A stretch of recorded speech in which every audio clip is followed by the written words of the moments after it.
Hi, I'm Nicole Schrock, and I'm going to be your instructor for this summer course of Education 310.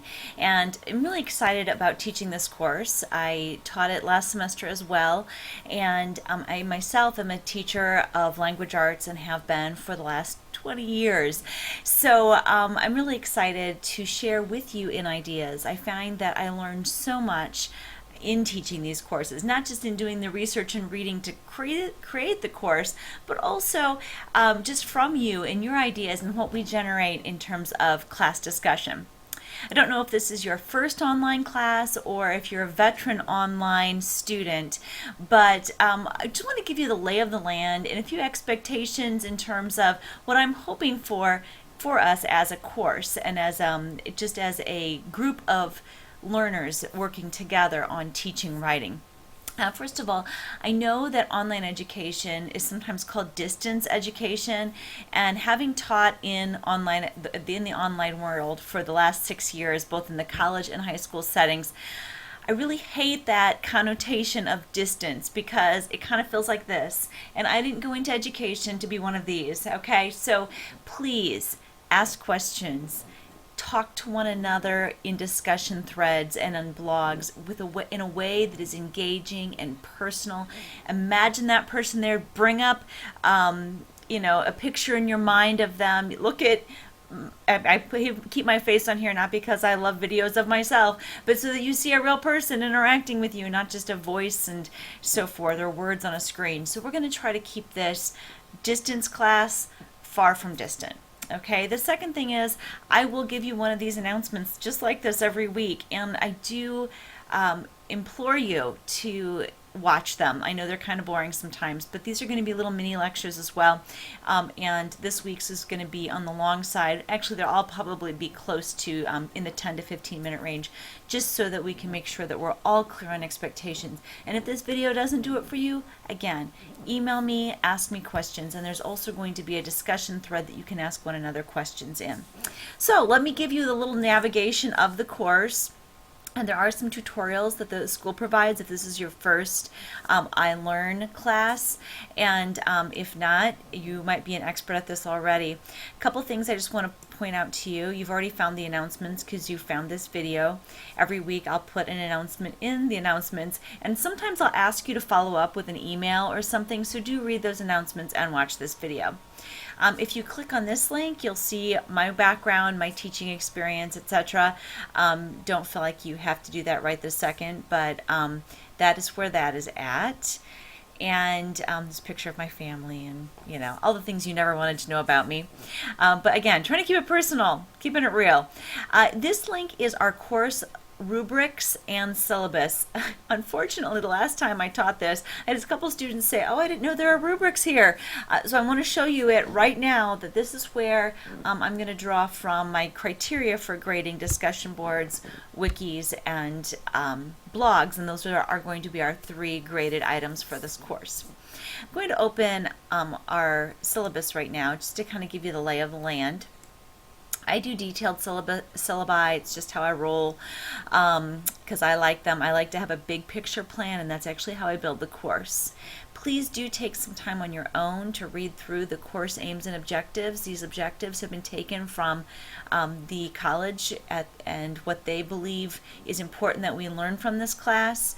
And I also strive to keep this course in line, not exactly the same with what they do in the face-to-face classes, but I did use those instructors' syllabi as resources for how to structure and what to give you in this course to keep you consistent with what other students are learning in a face-to-face setting. Sometimes I think we even have a chance to get more out of this setting, so don't feel like you've been cheated. In fact, feel like maybe you have an extra opportunity to learn a different dimension of learning while you're an online learner. Okay, so moving down then, like I said, there will be an explanation that I'm posting each week, and I'm going to ask that all assignments be due by midnight. Now I say this, but I say it with caution because to really get the most out of this class, you want to post to discussions and blogs early in the week so that you have a chance to go back and reply and have other people reply to you later in the week. Now I say this carefully, because I know you're juggling. There's a reason you took an online class. You need the flexibility. But if, let's say, we could target having our discussion posted by Wednesday and our blog by Thursday, and that gives us then the weekend if we wish, but it also gives those who don't want to work on the weekend. I personally like it to be a work end weekend. Okay, so do check into those deadlines as soft deadlines. Wednesday discussion board, Thursday blog, and then that gives you Friday for time for applying. But everything is technically due Sunday at midnight, and I will not ding you at all for not taking care of things prior to Sunday at midnight. So as long as it's on Sunday at midnight, we're fine. As I'm talking about getting a hold of me and my work schedule, this is my cell phone number. I'm giving it to you, my capital email. I do check my email really regularly, Monday through Friday. In fact, you'll get I do reply from my phone 90% of the time. So if you get like a funky email from me, it might be because I'm doing it quickly on my phone, like while I'm at the zoo on the field trip or whatever with my kiddos.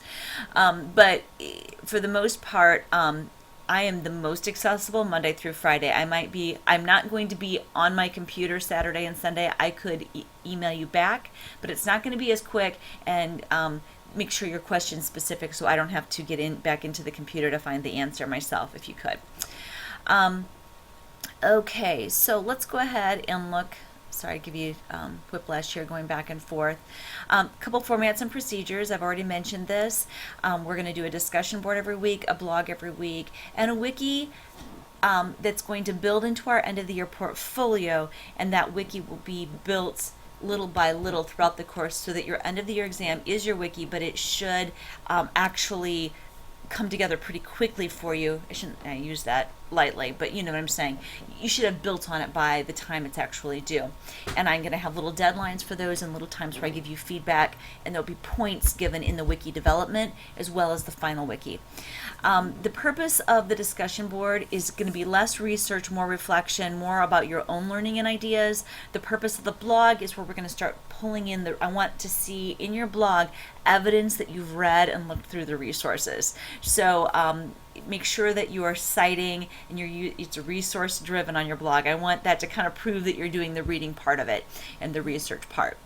And then the wiki basically ties all of this together. You'll see a definite overlap and overlay.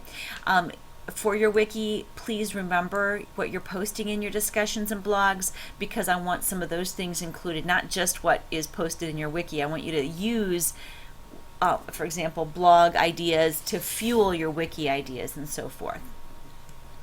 There's also going to be like I mentioned already, like these little mini lectures, but I also have sort of a podcast, that's not only a podcast series, but it's a guest lecture series that I've built from other teachers, giving you perspectives on what they do. And we have we have one of those almost every week, not quite. Our only textbook reading is Nancy Atwell's in the middle. I found that to be the common thread of other teachers teaching this course, and think it's really important for consistency, but I think she has some really excellent applications and ideas. Most of our readings will actually take place in watching videos and following links and doing some site searching on our own. It's an online class. We're going to have online resources. Do check iLearn Daily for updates, emails, and discussions if your emails don't come to your phone. Turn in your assignments by Sunday at midnight. Participate in discussions in a way that further encourages other people to discuss. Academic rigor, professionally appropriate and honest, all of those good things. No slang, but you can be personable, okay? Use MLA for all research and citations, including blog and wiki responses. Discussion boards don't require that. And please, if you need a late work extension, contact me ahead of time whenever possible. There are rubrics in iLearn, but here's the breakdown of points. Look at that briefly, and of course we're expecting you to have your own work. Let's look at this week's work for the last 5 minutes of this little video. This is sort of going to be our mini lecture and launch. It is a fast-paced course. There's a lot to do each week, but I trust that you can hang in there. Do give me feedback if it's just overly consuming. We don't want that. It should not be that. Our first kind of focus points are going to be obviously on learning to teach writing, but specifically, how did we learn to write? And now what is our role as the teacher of the writer? And how do those roles structure our writing classroom? Nancy Atwell is going to be our first read. We're going to read chapters 1 and 3. I am jumping around in her text. We will get all of our chapters covered, but I am jumping around for continuity of our topics of discussion. And we're going to talk specifically about what type of learner we're looking at, and looking at how we jump into this teaching of writing. For the other resources, there's always going to be links in the classroom. I'll show you that in a second. But these are all of the readings for the week. There may be a few extras in the classroom. The classroom's the most complete list, and you're already watching this week's video, one of them, but there's also a guest lecture video. Let's go ahead, and I just want to show you that everything here is going to overlap what's in the classroom. So this is the rundown, but let's jump over to the classroom if we could, so you can see how it's set up here. So the syllabus is up here, then we click on read and watch, and these are all the readings for the week. So we just saw that guest lecture, the faculty focus reading, anything that's not in the textbook is going to be linked here. You just click on it and it opens. If you have trouble with a link, let me know, but I think most of them are pretty fresh. Okay, then if I jump over to my next topic, you can go to topic list, or you can come over here. I'm just going to jump down to the write and apply. So you've got your reading and research, and then we're going to go to writing. And this week, I already mentioned, by the way, the student lounge. That's where you can ask one another questions. It's just sort of a place to bounce ideas or get clarification if you can't get a hold of me right away. For this week, I am going to ask that you do an introduction discussion board, and that the link for that is here. I would encourage you to reply to one another, but I understand if there's not time, that could be a second priority.